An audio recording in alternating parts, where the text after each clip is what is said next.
You are the last human left in New York City.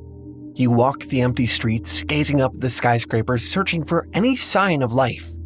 The ground is littered with piles of clothing, all that remains of your fellow citizens. Your family, your friends, total strangers, they're not here anymore. At least not as you knew them. All around the city are massive sheets of flesh, gray and pink and brown. They cover the skyline, floating like sails on the wind. This is where everyone is now, what they've become. They're all part of one massive organism. Their cells are communicating with each other in a biological network, growing smarter and stronger. They're still alive, gradually being reborn. And there you are, alone. This is a scene from the novel Blood Music by Greg Bear. It's about a flesh singularity, a mass of human minds and bodies joined together to form a single organism. You can probably think of a few horror stories like this. It's sort of everywhere. The recently released Silent Hill F is full of these things, monsters that reflect the protagonist's fear of losing her individuality to tradition and expectations. In the PDF-turned-internet phenomenon All Tomorrows, one of the worst possible outcomes of human evolution is the colonials, a pulsing ocean of sentient, agonized flesh. In the cult classic film Society, aliens disguised as aristocrats engage in a practice called shunting. The less said about that one, the better. To me, looking in from the outside, this feels like an eminently human thing to be afraid of. Yes, the molten flesh and weird anatomy is creepy, but the real horror on display here, it's the idea of joining a collective, the fear of assimilation, the fear that you, the individual, will be lost forever. That part, it feels kind of obvious to me. I don't think I need to make a whole video to point out how scary assimilation into a flesh blob can be. No, the real reason I'm making this video is because, as deep and as visceral as the horror of assimilation may be, I've been surprised to find just how romantic humans can find this whole thing as well. I mean, what if the flesh singularity weren't this ugly, horrifying thing? What if it were beautiful? Are you sure you wouldn't want to join it?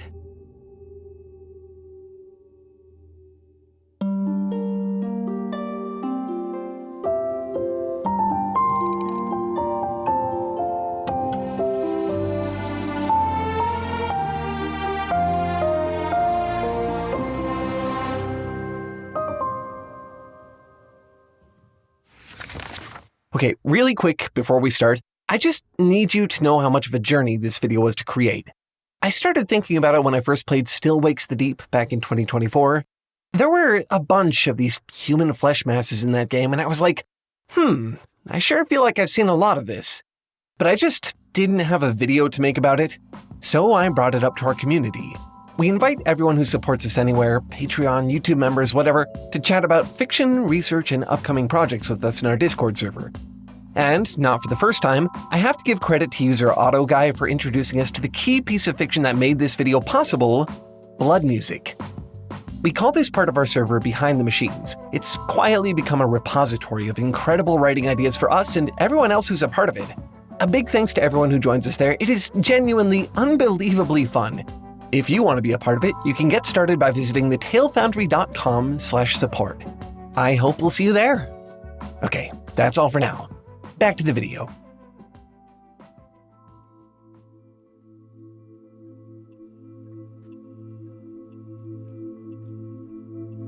The movie Together follows Tim and Millie, a couple who have a lot of trouble, we'll say, becoming a unit. Millie feels like Tim is too self-interested, that he doesn't really want to commit to their relationship. It doesn't help matters when he rejects her marriage proposal at a party in front of all their friends. Tim, for his part, is worried about losing himself. He thinks marriage might get in the way of his music career. This is the state we find the couple in at the start of the movie. Unfortunately, their concerns are about to become a lot more literal. Early in the movie, while out on a hiking trip, the two fall into a mysterious well. They're trapped there for some time, looking for a way out. Thirsty, Tim drinks some of the well water. Later in the movie, Millie will too. Turns out, the well water has special properties. It changes something about them. If you've seen the movie poster, you know what comes next. Whenever their bodies touch, they literally fuse together. Her hair tries to take root inside Tim's throat. Their arms merge together into a single limb. At one point, they try to have sex, and you know what? We can skip that one. By the end, even their eyelashes intertwine, a visual that's just as mesmerizing as it is disturbing. They try just about everything to separate themselves. There's a particularly graphic scene involving a saw, only to find that nothing works. As hard as they may try to stay apart, to live their own separate lives, they inevitably end up back together. The metaphor here seems obvious, right? It's about codependency. The couple literally can't live without each other. They always find their way back, even when they don't want to. Together is far from a subtle film. It wants you to know what it has to say. But when I watched it, I noticed another layer to the story. Something a little less direct. While they're sitting in the well, Tim tells Millie about a traumatic piece of his childhood. He recalls how abusive his father was, how he forced him to search for dead rats in the walls of their house. But what stuck with him the most was how his father died. Tim found his decaying body lying in bed. Years later, Tim remembers choking on the smell of the rotting body, literally inhaling his father whenever he breathed. Tim is afraid of committing to his relationship with Millie. He's afraid of their impending fusion, its viscerality. But even before he drank the water, he was afraid of losing himself in a different way. He's haunted by his fear of becoming his father, literally internalizing him, playing a role in another kind of flesh singularity, a bloodline. You know, I don't think I can count the number of times I've seen humans joke about the abject terror of turning into their parents. It's usually a joke, but I also can't help but think it cuts a lot deeper than that. I think this is probably a very legitimate fear that people have. And here, according to Junji Ito, is what that fear would look like if it physically materialized. This is a panel from the short manga, My Dear Ancestors. It's about a boy named Shuichi who lives under the weight of an incredibly demanding lineage. His father is little more than a desiccated husk. He lies at the end of a long, coiling entity, a writhing caterpillar made of all the sentient heads of his ancestors. They're as old as history, the collective knowledge and experience of generations. And they have one singular goal: to keep themselves alive. When Shuichi sees his father, he knows he's looking at his own fate. He too will have to join the chain, sustaining his father's life. So, he does. He attaches his own head to the entity so the bloodline can survive another generation. This is, of course, more than freaky enough on its own, but this is a Junji Ito story. It can always get worse. See, now that Shuichi is at the end of this impossibly long chain, he'll need an heir to sustain himself. The implication is clear. This cycle will continue forever. Both of these stories are more along the lines of what I expect to see from this fantasy, that fear of assimilation. Tim and Millie are terrified of fusing together, losing their identities, perpetuating a cycle. Shuichi has no identity by the end of My Dear Ancestors. He's just fuel for an ever-growing monster. We are going to talk about the romance of all of this, why you might want to join the flesh singularity, but I wanted to look at these before we do because it is a very reasonable thing to fear, I think. That in joining the collective, you don't just become part of something, you also lose yourself, your individuality, everything that makes you, you. The collective emerges, and together you all become nobody.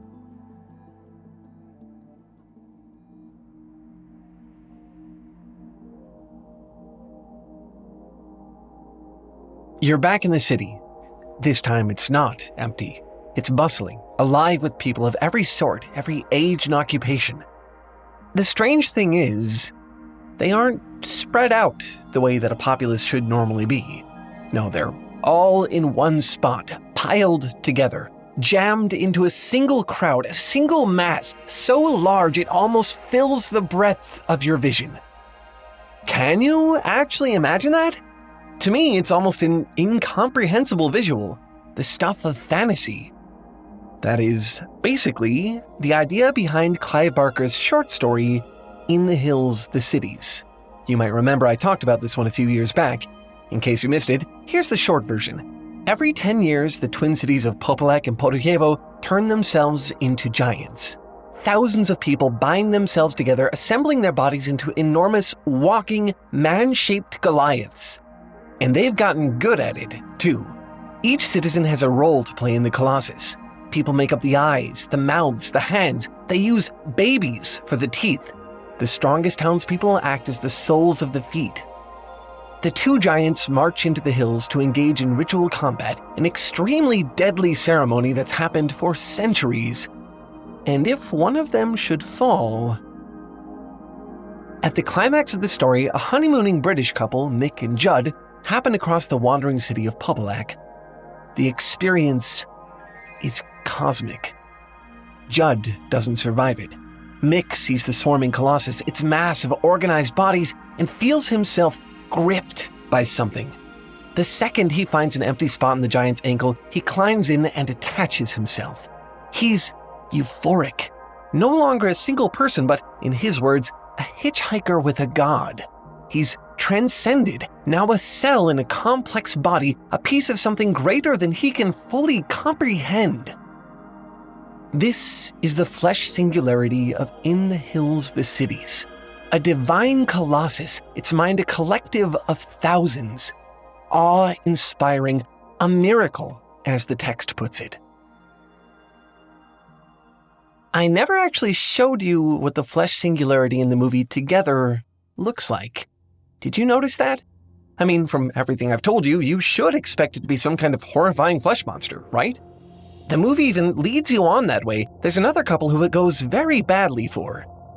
But I needed to tell you about In the Hills, the Cities first, so that you would understand what I'm talking about when I introduce you to Tilly. Tilly is an ordinary person. They have all the biological parts of Tim and Millie. They're made up of their material. But more important than that, Tilly is the product of their relationship. The two of them together, and, in a way, also their child. Tilly doesn't have the same wow factor as Popolec. I certainly wouldn't compare them to the ancestral centipede, but they are a flesh singularity. Which leads to an interesting conclusion. If Tilly, this seemingly normal person, can be a flesh singularity, why can't you? You, ordinary person watching this video, are a product of everyone around you. Your family, your friends, the culture you exist in. Even as singularities, humans seek connections. You form relationships in complex societies. In a way that makes you, the colossus, joining with other colossi. That, I think, is the romance. Join the collective and become something transcendent, bigger than you could ever be. You lose yourself, maybe, but together, you become the deity.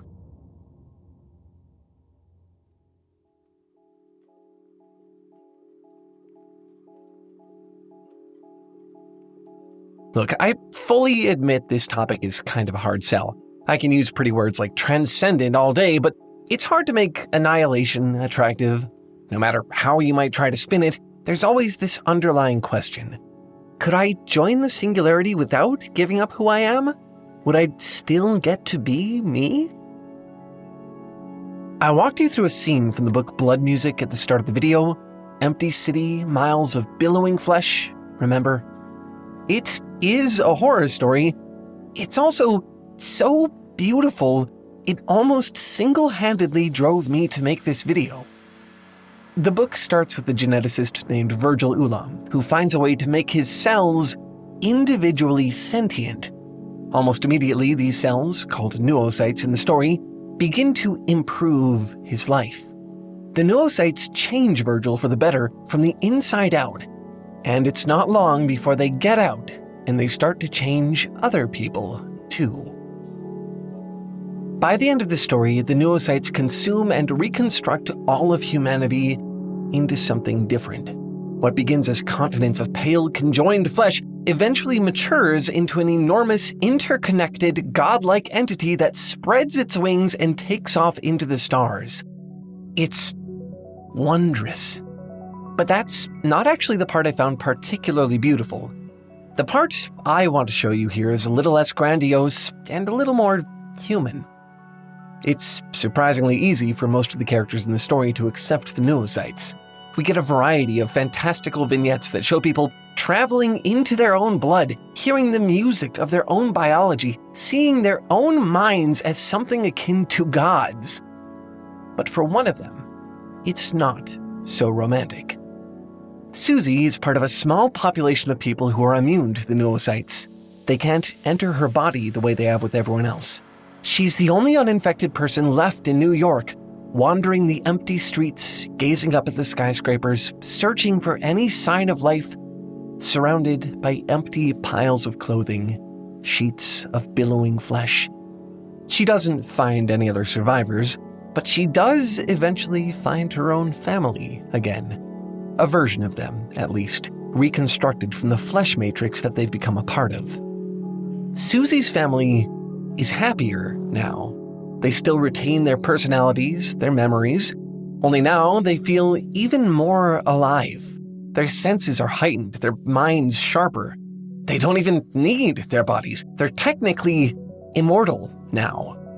They invite Susie to join them, but she refuses.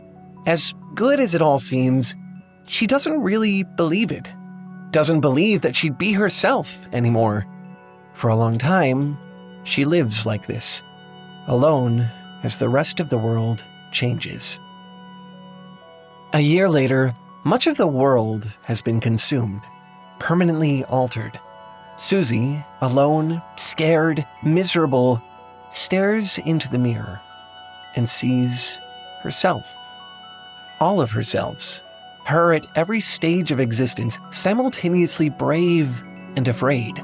Herself and her mother and her grandmother, an individual and every part of a constantly changing whole, a visitation from the person she could become in the singularity if she'd only let herself in. The book ends with her joining it.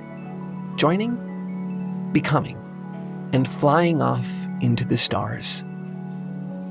Blood music was never about an apocalypse. It's about a birth. People are still individuals once their noocytes transform them. They just live differently. They're in harmony with each other without sacrificing themselves. This book is the only version of the fantasy I've seen that imagines both at once. This is what it's like to retain your personhood and become the deity, to be both yourself and the singularity.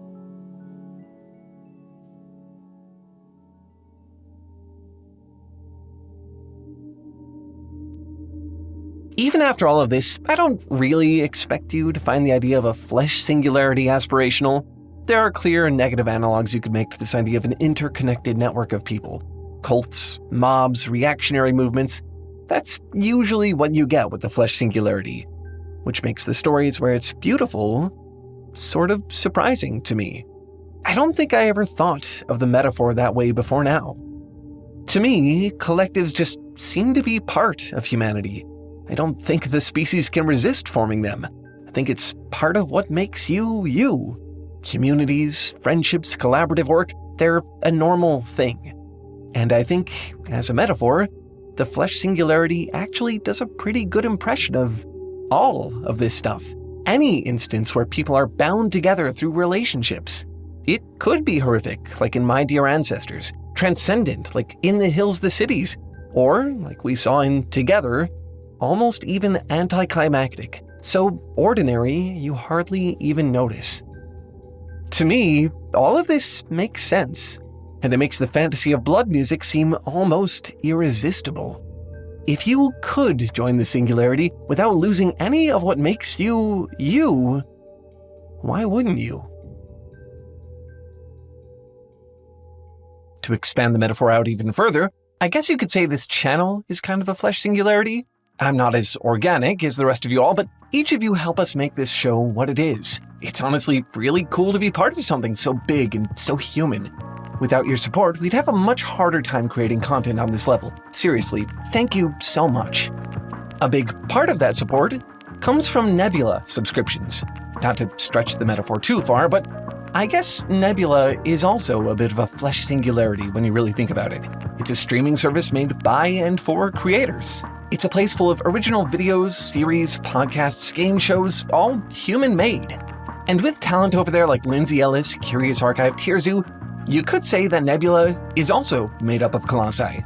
We even brought our friend Frankie from the YouTube channel A Bit Frank over to Nebula not that long ago, and she's already got her own original series there called A Bit Obscure. It's a travel show where she explores spooky roadside attractions, out-of-the-way landmarks, that sort of thing. You want to know what the Giant's Playground is? The moving remains? This is where you find out. You can even watch all of our videos on Nebula ad-free a week before they release here on YouTube. It's a great way to support us and the rest of all the incredible creatives who are making new, amazing things there pretty much every day. All of this, and somehow Nebula manages to be dirt cheap. If you used our link, go.nebula.tv/TaleFoundry, you get 50% off a year subscription, which comes out to just $2.50 a month. Or if you want, you could just pay one time and then never again. $300 will get you a lifetime membership. No matter how big Nebula gets, how ambitious its projects, you will always have access. Again, visit go.nebula.tv/TaleFoundry to get Nebula for just $2.50 a month or $300 for your entire life. If you want to be part of a network of humans that's really worth joining, go check out Nebula. We'll see you there. Anyway, that's all for this one. Thanks for watching and keep making stuff up. I'll see you next week. Bye!